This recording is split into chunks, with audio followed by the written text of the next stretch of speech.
Տիկին Հակոբյան նախորդ կիրակի Հովանավանքում տեղի ունեցավ պատարակ Տեր Արամի մատուցմամբ ներկային բազմահազար քաղաքացիներ, նաև վարչապետ Նիկոլ Փաշինյանը, խնդրեմ ձեր տպավորությունները։ Մեծ հաշվով այնպիսի տպավորություններ չկա կամ այնպիսի նպատակ չկար, հա, այդ Հովանավանքում պատարակի, որպեսզի օրինակ մենք լսում ենք, որ տարբեր հայտարարություններ են անում, որ այ նրա իշխանությունը ակնկալում էր ավելի շատ մարդ Հովանավանքում, բայց այնքան շատ չէին եկել, այսինքն այդպես քանակի վրա էլի դա իրենց ցույցերը ընդդիմությունը այդպես մարդաքանակի, գլխաքանակի, ինչպես իրենք են ասում, տրամաբանությամբ են անում, բայց նորմալ ուզում ենք պատարակ լսենք, գնում ենք լսում ենք, որոշները իհարկե առաջի անգամ են եկել, շատերը էլի էին լսել Տեր Արամին եւ ես անձամբ չեմ եղել, որովհետեւ նոր էի գործողումից վերադարձել, բայց այս կիրակի հավանաբար կլինեմ Հովանավանքում եւ այնտեղ ինձնից կհարցնեք տպավորությունները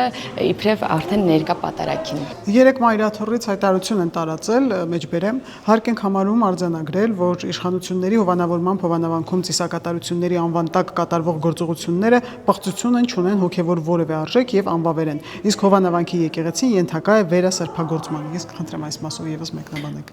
Ինձ համար եկեղեցին պղծվում է, երբ բարձր եկեղեցական պաշտոն ունեցող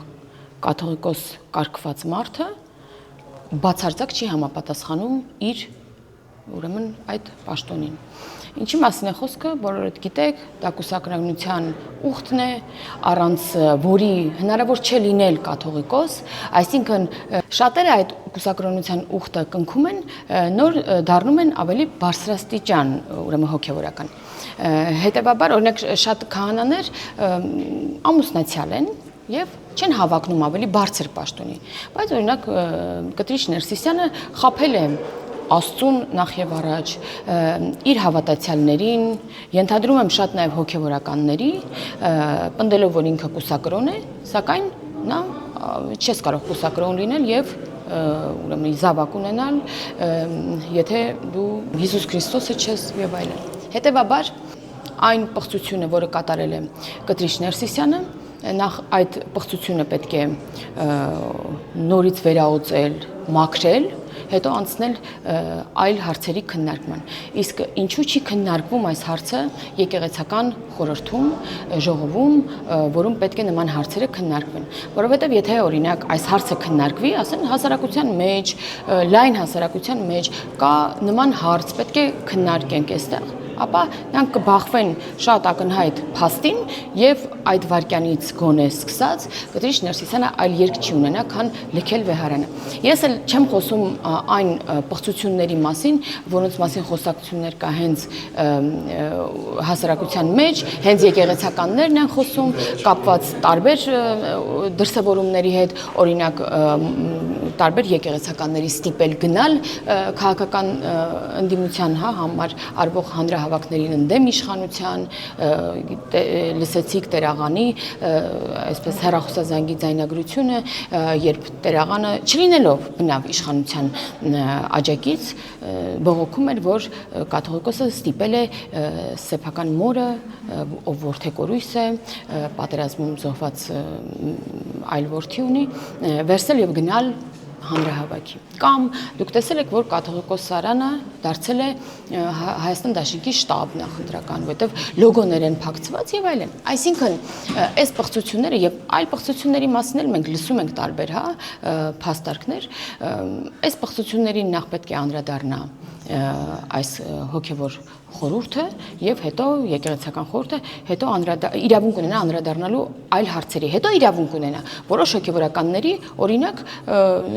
արդեն չթողնելու, որ հոգևոր ծառայություն շարունակի մատուցել, հա, կարգալույց համարի։ Մայրաթորի հայտարարությանը արձագանքել է վարչապետ Նիկոլ Փաշինյանը, Facebook-յան էջում գրել է. «Պղծության չեմպիոնը աղոթքը պղծություն է որակել»։ Ինչ կասեք այս մասին։ Այո, դե նաև բնական է այդ առումով, որովհետև եթե քո համար աղոթքը, պատարակը կարևոր լիներ, դու նախ եւ առաջ չէիր պղծի դա, եւ նորմալ է, որ չեն հասկանում սա ինչ է, հա։ Դրա համար երկրորդելով վարչապետի ասածը բավարարվենք այսքանով եկեղեցին։ Ընդդիմադիրները եւ բնականաբար բարձրաստիճան հոգեվորականները պնդում են, որ կարգալուծ եղած քահանան չի կարող պատարակ անել, թեև դրան եւս անդրադարձել էր վարչապետը, որ եթե Կտրիշ Նարսիսյանը կանոնակարգն է ցիտում, ապա հենց առաջինը ինքն է խախտել այդ կանոնակարգը, ուստի կարգալուծ եղածը չի կարող որևէ մեկին կարգալուծ անել։ Այո, ես էլ իմ խոսքում անդրադարձա, որ նախ Կտրիշ Նարսիսյանը իր հետ կապված հարցերը պետք է պարզաբանի։ Իսկ երբ որ քննարկի ակնհայտ կլինի, որ ինքը չի կարող ոչ ոքի ոնց որ կարգալույց համարի, հետո անդրադառնա այլ հարցերին, իսկ ուզում եմ հիշեցնել, որ Տեր Արամը, ում կարգալույց էին արել, հանդգնել էր ընդամենը Կտրիշ Նարսիսյանի քաղաքական հայացքներից տարբերվող կարծիք արտահայտել եւ չկիսել նրա քաղաքական ամբիցիաները։ Դրա համար կարգալույծ էր եղել, ինչպես տեսնում ենք, որ այլ հոգեվորականներ, որոնք այսօրերին խոսում են, իդեպ կան նաեւ հոգեվորականներ, որոնք նոր են սկսել խոսել եւ վստահ են, որ կարժանանան Տեր Արամի բախտին, այսինքն էլի կարգալույծ կլինեն։ Այդպես Տեր Արամը հանդգնել էր այլ կարծիք արտահայտել եւ ընդվզել այդ արատավոր բարքերի դեմ, դրա համար կարգալույծ էր եղել։ Հիմա սա որքանով է ուրեմն հոգևոր նման կերպ կարգալույծ անելը քահանային եւ որքանով է ընդունելի օրինակ նույն հավատացյալ ժողովրդի համար։ Դա հիմնավոր չէ այդ կարգալույծությունը, դրա համար մարդիկ շարունակում են գնալ եւ ցանկանալ լսել Տեր Արամի մատուցած պատարակը։ Այլ խոսակցություններ կան, որ այս կիրակի հնարավոր է մասնակցեն 5 եպիսկոպոսներ Տեր Արամի մատուցման պատարակին։ Հնարավոր համարում եք, որ վարչապետի նշած կուլմինացիան ոչ թե վաղաշաբաթից լինի, այլ հովանավանքից սկսի։ Ես չէի լսել այդ մասին, բայց չեմ զարմանում, որովհետև ինձ համար շատ ակնհայտ էր, որ հոգեվորականները, այն արժանի իրենց կոչմանը հոգեվորականները, պետք է սկսեն բարձրաձայնել այդ խնդիրների մասին, որովհետև իրական հոգևոր մարդը չի կարող կոծկել եւ թույլ տվեք ասել թքած ունենա, թե ինչ է կատարվում հոգևոր այս ոլորտում, սուրբ տեղում, այնպես որ ես վստահ եմ, որ ել ավելի են շատանալու եւ 5-ը եթե լինի շատ լավ է, եթե 5-ից ավել լինի շատ ավելի լավ է եւ վստահ եմ, որ ավելի շատ են լինելու եւ Կտրիշ Նարսիսյանը ուղղակի էլ չի ունենալու իշխանություն, թույլ տվեք ասել, ինչպես իր քաղաքական գործընկեր Սերժ Սարգսյանը 18 թվականին ուղղակի պարզապես էլ չուներ իշխանություն, որովհետեւ նրան մերժողները շատ էին, ինչպես էս դեպքում։ Կարծիք է հնչում, որ հովանավանքը հնարավոր է դառնա այն օգտատեղին, որտեղից Կտրիշ Նարսիսյանին կճանապարհեն դեպի աշխարհիկ կյանք։ Ես ցանկություն կունենամ, որ միայն հովանավանքը չլինի, շատ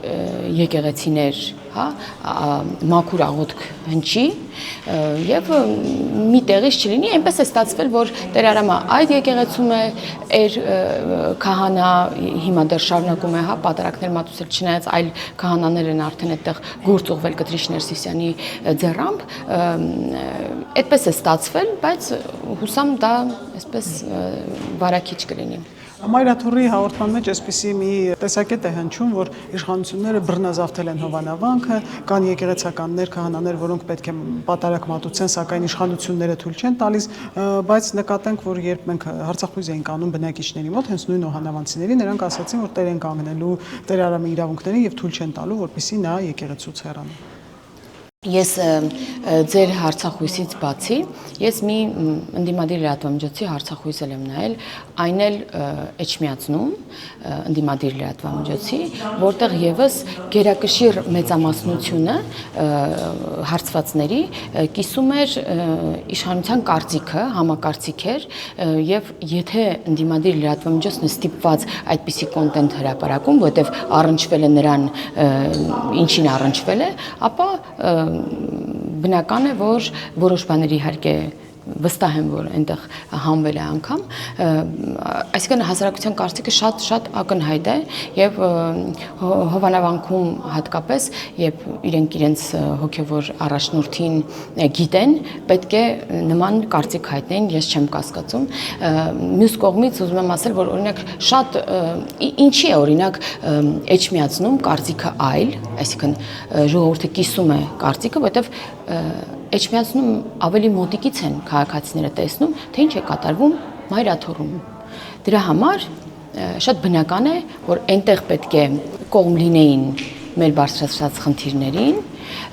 իսկ Հովանավանքում պետք է պաշտպանեին Տեր Արամին։ Սա շատ բնական ռեակցիա է։ Նայեք, հենց նույն ընդդիմադիրներից վստահաբար կարելի է պնդել, որ նրանք նույնիսկ Հովանավանքի տեղը չգիտեին մինչև հայտնի իրադարձությունները, մինչդեռ հենց նույն հովանավանցիները ամեն Կիրակի գնում են պատարագի, երեխաների են կնքում, պսակադրություն են անում եւ այդ ամենին մասնակից է լինում Տեր Արամը։ Եվ կողքից վախացնում են, ասում են Աստված ձեզ կնզովի, չգիտեմ ինչ կլինի, վախացնում են քաղաքացիներին, ասում են մի պսակվեք, մի կնքվեք, բայց միևնույնն է մարդիկ ցանկանում են անգամ եթե այս պահին կաթողիկոսարանը չտա հավաստագիր իրենց օրինակ մկրտության, միևնույնն է ցանկանում են մկրտվել Տեր Արամի մոտ, որտեվ ժողովուրդն է իրական իշխանությունը, թե քաղաքական, թե հոգևոր։ Թե նախորդ Կիրակի, երբ Տեր Արամը հայտարարեց, որ պատարագ է անելու Հովանավանքում, Կտրիշ Ներսիսյանը Էջմիածնում պատարագ արեց, այսօր տեղեկացանք, որ այս Կիրակի նա Էջմիածնում նույնպես նախատեսում է պատարագ անել։ Ինչ է ուզում սրանով ասել։ Դե իր քաղաքական կոալիցիոն գործընկերների հետ Դաշնակցականների, հանրապետականների տենց կփորձեն մարդիկ գեներացնել այնտեղ, որպեսզի մարդահաշիվ, հա, գլուխ ցույց տալ, թե իրենք ավելի շատ աջակցություն ունեն, մինչդեռ մենք այդ նպատակը անկեղծորեն չունենք։ Այսինքն պատարագը դա հանրահավաքի վայր չի ամեն դեպքում։ Իրենց պատկերացնում եմ դա հանրահավաքի վայր է։ Ինչի կասկածում եք։ Հեսա քաղաքական գործիչներ կգրեն անպայման, որ եկեք, չգրեն էլ խնդրում եմ գնացեք, դուք որպես լրագրող այդ օրը գնացեք Էջմիածին եւ տեսեք մարդիկ ինչու են եկել, ոնց են եկել, ինչով են եկել, հա։ Դե օրինակ ընդդիմադիր լրատվամիջոցները վերևից նկար էին արել եւ հաշվում էին մարդկանց եկեղեցու բակում։ Որովհետեւ իրենց գլխաքանակ է պետք։ Իրենք քանակի վրա հիմնված համույթ են թույլ տվեք ասել, որովհետև ինչպես օրինակ հանրապետական կուսակցություններ, այնպես էլ իրենց պատկերացրած օրինակ, չգիտեմ, քրիստոնյա ժողովուրդն է, հա, ինչպես էր հանրապետականը այն ժամանակ գործում կուսակցություն որպես, մարդաքանակ բոլորին ստիպում էին, դարձնում էին հանրապետական բան, գաղափարը բան, կապ չուներ։ Քանակի վրա էին հիմնված։ Հիմա էլ կաթողիկոսարանի բակում իրանք կուզեն շատ գլխաքանակ ունենալ։ Գալիս են հաշվում են Հովանավանքի հավատացյալների քանակը, փորձելով համեմատել։ Քանակը չի հարցը, ախր։ Շնորհակալություն։ Ես եմ շնորհակալ։ Չմոռանաք հավանել տեսանյութը եւ բաժանորդագրվել Civic AM-ի YouTube-յան էջին։